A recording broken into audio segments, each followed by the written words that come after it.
My being consistent gets me past my motivation.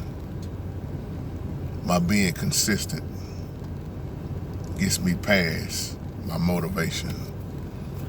That may seem like a weird title to some people, but let me explain what I mean by it. And this is a video response back to you, Carver. You was talking about the piano, how I learned the piano without going to school. But what I'm about to say in this video is way deeper than just talking about playing piano, because you can apply this with everything you do in life. When you think about motivation, a lot of people are motivated. But do they always stay motivated? I like to say motivation comes and goes. These type of people, I like to call them hype for the moment. They may get motivated off of watching others. Oh man, you motivated me to do this and do that. But then they never get started, which is meaning you have to commit. See, when you commit, there go those two C's again, commitment and consistency. If you don't commit, once again, you will never start something. And if you don't stay consistent, you will never finish it. That's why motivation, when you don't feel like it, being consistent will get you past what you don't feel like doing at that time. And that's why I like to use this title, being consistent gets me past my motivation. When I used to be hard off and working out with the weights, quite a few brothers I used to be in the room with, we would work out tough. And one brother would always fall in, fall out, because he couldn't stay consistent. He was motivated every other day, but his motivation level always went down, while everybody else in the room was consistent, whether we felt like working out or not. I used to do a lot of heavy training. Them days over. But I would always use working out in the gym for an example, how so many people that go to the gym, they'll tell me, man, I got a gym at my home. They pretty much got the same equipment, but at home, they can't get motivated or can't stay consistent. So they go to the gym, oh, come on, put this together, around others who hype them up. Or like one dude used to tell me, he got all the equipment at home, but he pay for motivation when he go to the gym, because the trainer motivates him. And I'm here to say, if you don't push yourself, why is it so hard for so many people to push themselves? See what I'm talking about? This is past talking about the keyboard. Yes, I was always motivated on the keyboard, but my motivation level wasn't always the same. But my being consistent, I said, I'm gonna learn how to play this piano, whether I go to school or not.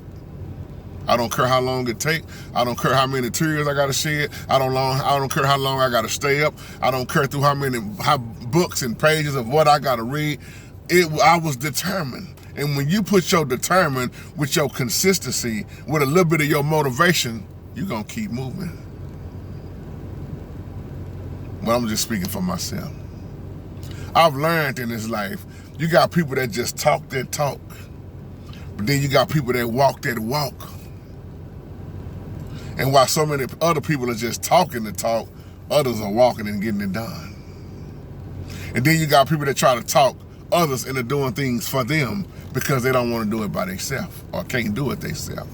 And then that comes along with those haters that wish they can do what you do, think they can do it better than you, but you trying and they ain't. And then there comes a time when you get past trying and you get it done. Somebody better catch this. See, I don't have to try to play the piano no more. I learned it. I don't have to try to study the Bible no more. I learned it. Where you going, JT? Going back to the obedience is better than sacrifice. I was always sacrificing, but I wasn't always obedient. So by being obedient, that obedience through the Holy Spirit keeps my consistent level at a high range, which keeps me motivated. And even when I'm not so motivated, that consistency is going to override my motivation. Being in music, recording people a lot of times, laying tracks, being in the studios, been doing this stuff all my life. It would be so many people come up to me, call me, JT, latest music for me. They would get hyped for maybe a month, and then I don't hear from them no more, don't see them no more. They was motivated for a moment, but they never was consistent. That's why I say when you continue to stay consistent with something, whatever it is that you do in life, when you stay consistent, you're going to get it done. And if you focus on the process, you don't have to worry about the results. Y'all hear me say that a lot on here. This is how I live my life. And I don't focus on problems. I look at the solution. Most people I know, they sit up and dwell on everything, that the problem. Well, JT, the problem is it, man, the problem. Okay, you know what the problem is. What's the next step? You done identified the problem. Have you considered your options? Have you decided and act on it? Have you evaluated your outcome? Have you reviewed your results? Excuse me. You know what I respect? Let me say something off the wire here. Somebody gonna catch this. You know what I respect about the devil? Yeah, I said that. I'm not telling y'all he's higher than y'all. I'm not saying he's all knowing and he's powerful. But you know what I respect about Satan? His consistency. I respect anybody that got consistency. I just say I worship you or worship him. But I can respect the fact that he's consistent at doing what he do. He's consistent at coming at me, and I'm consistent with going right back in that word. Because I do what the Bible say, man does not live off of bread alone, but every word that comes out of the mouth of the Father. I continue to put that devil back in his place with that word. That's consistent on both our ends. Because my enemy know me, and I know my enemy. We always at it with each other. But if you catch what I'm saying, it's the Holy Spirit inside of me that's fighting. I couldn't defeat the devil on my own. So every time that devil comes at me, I remind him of who I serve, what I serve. I remind him of where he gonna end up at when it's all said and done, his final place. Every time he come around me, or him and his demons, his posse, I remind him, I just say, lake of fire, lake of fire, lake of fire. And the devil hates that. Because he been at me a long time, every day. He tried to destroy everything. He tried to destroy everything that the Most High have blessed me with. Because he know who I serve. He moves around, but he eventually comes back. But he know I'm consistent with my prayer.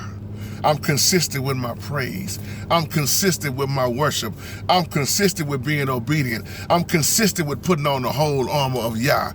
I'm not motivated all the time. Oh, let me keep it all the way real. If I was to serve the Holy Spirit based off of how I was motivated, I wouldn't be good all the time.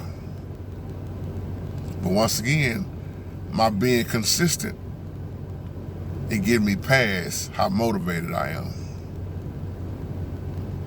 It's like praise and worship. They go hand in hand together.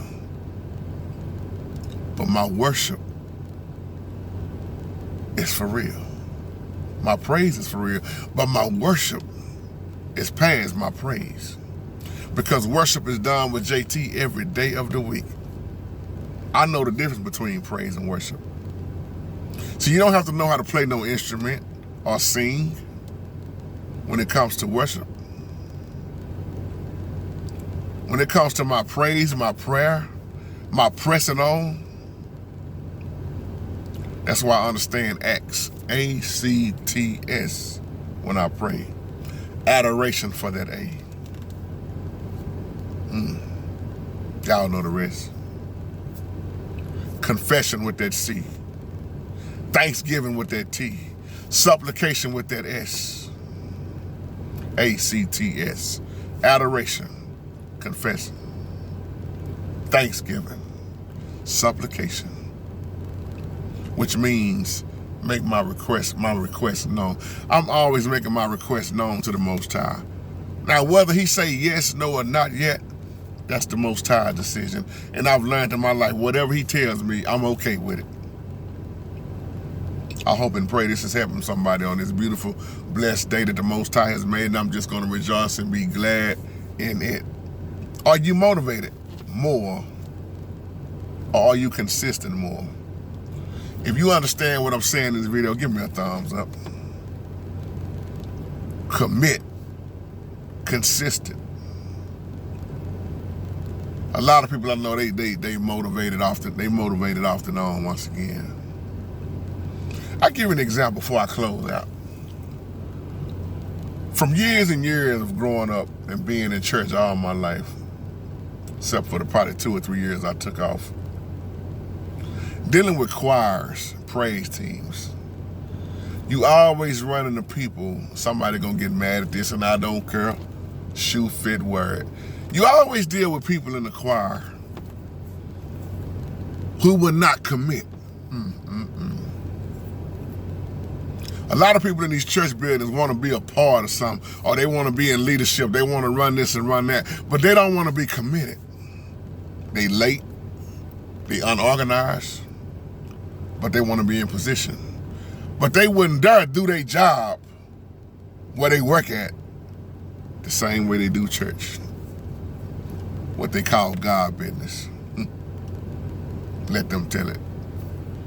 How is it you can go to work every day of the week, unless you off on the weekends, on time, doing a great job, but every time you go to church, you the last one there, going in there late. You're coming in late. Somebody know what I'm talking about. Choir members, late. Deacons, late. Pastors who show up late. Ushers who show up late. I ain't talking about everybody. Musicians, sometime they come to church. You can go on and on and on. And the one you say you love the most, you do the less for. Well, I was motivated, JT. I was motivated when I got in the choir stand. What happened to your commitment and your consistency? Why would you get involved in something if you do not want to commit to it?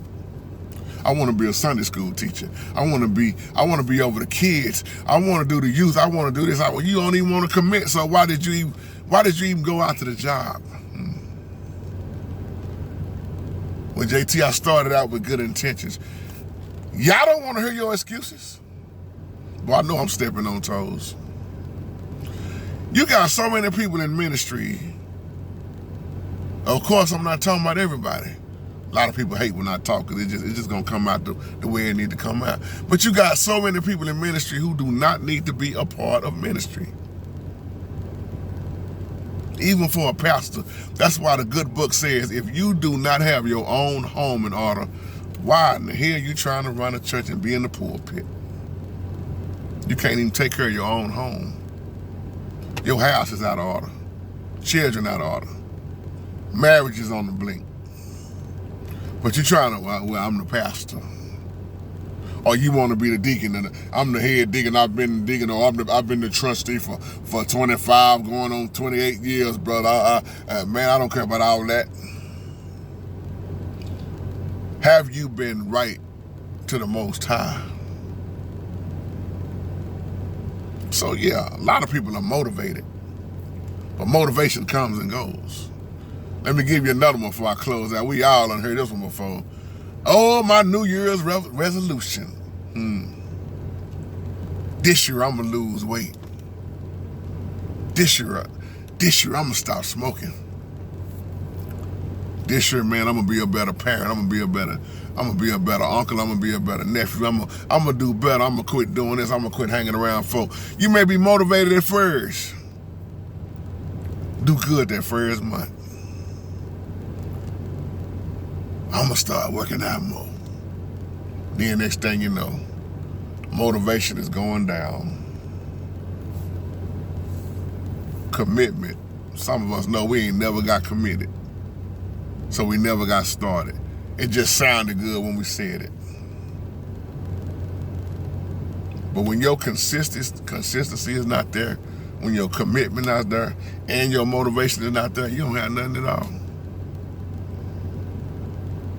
It's like rocking in a rocking chair. You going back and forth, but you still ain't went nowhere if you really catch that. You in the same spot, just going back and forth. And that's what a lot of people doing in their life. They just rocking back and forth, rocking back and forth. That rocking chair ain't left, it's in the same spot. But until you get up and stand up on your feet and get out there to the rocking chair and start walking around and moving forward, then you'll start moving. Well, JT, the Bible said if he make one step, if I make one step, the Bible said if I make one step, he'll make two. Show me that in the Bible. I ain't never read that in the Bible. I know what you're trying to base it off of, but that ain't in the Bible.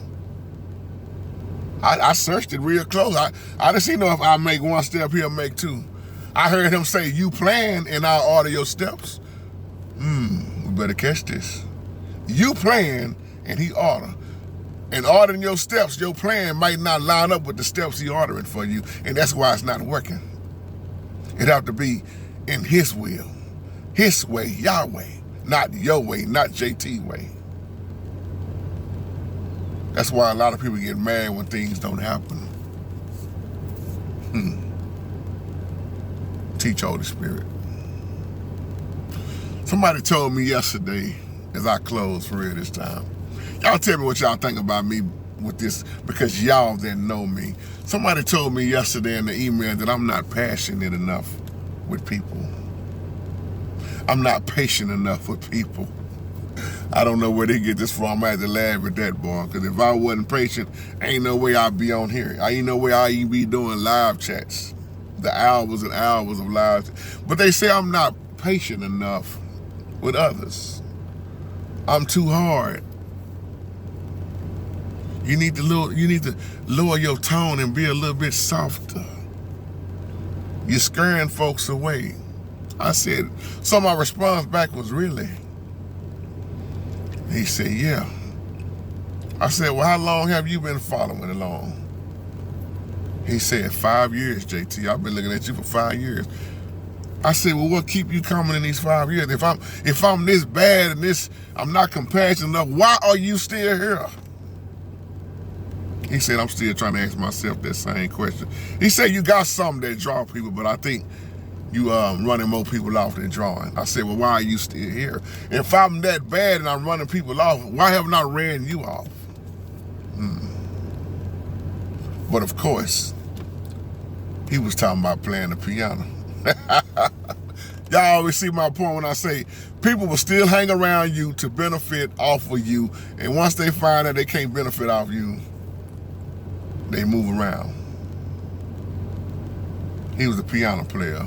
And come to find out from reading the email more and more, he's mad that I'm not doing piano tutorials. And yeah, I hope you watch this video right there, because you know who you are and I'm talking about you, and I mean everything I'm saying out of love. If I'm that bad, don't even look at my piano tutorials, because look, check this out.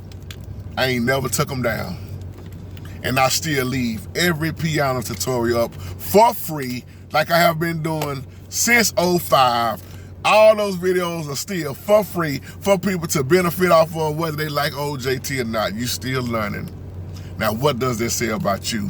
And what does this say about humble me?